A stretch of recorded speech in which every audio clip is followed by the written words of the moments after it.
कहानी में एक नया जज्बा और एक नई सीख। स्टोरी टाइम दोस्तों, ये है स्टोरी टाइम। अस्सलामुअलैकुम दोस्तों, मैं मिंसा। तो आज की कहानी जिस पर है ना, वो जरूर आपके पास भी होगा। तो बता दूं अनवान? चल मैं बता देती हूँ। नोटबुक का पुराना सफ़ा। एक नोटबुक थी, नई और साफ सुथरी। उसमें हर सफ़ा सीधा और साफ सुथरा था, मगर उसमें से एक सफ़ा था जो सबसे अलग था। वो मुड़ा तोड़ा, धब्बों से भरा और उसके किनारों पर इंक के निशानात थे। जब भी कोई बच्चा नोटबुक खोलता, वो साफ सुथरा सफ़ा लेकर उसमें काम कर लेता, मगर उसको कोई नहीं लेता था।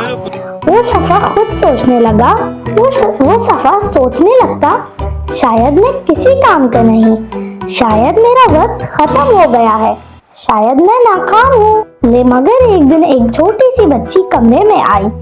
उसके हाथ में रंग बिरंगी कलर्स थे, और मगर उसके पास कोई लिखने के लिए पेपर नहीं था। उसे अपनी अम्मी के लिए बहुत जरूरी खत लिखना था।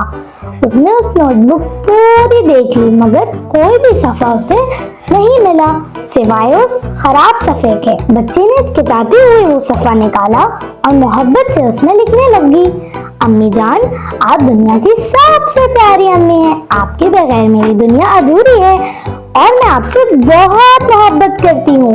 जब उस बच्ची ने जैसे ही ये खत अपनी अम्मा को दिया, अम्मी की आंखों में खुशी से आंसू आ गए और उन्होंने फौरन उस खत को गले से लगा लिया जैसे वो खजाना हो।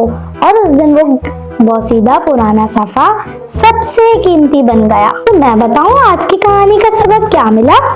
यही, हम अक्सर जिसे पुराना, बेकार या नासमझ समझ लेते हैं, असल में वही किसी के लिए अनमोल बन सकता है। तो दोस्तों, लाइक, शेयर, सब्सक्राइब करना नहीं भूलिएगा। मैं मिलती हूँ अपनी अगली वीडियो में। अल्लाह हाफिज। Thank you, little friends, for listening to our stories of clouds, winds, suns, and stars. Every story carries love, magic, and a lesson. Stay with Min's Ace Story Bag for more beautiful tales.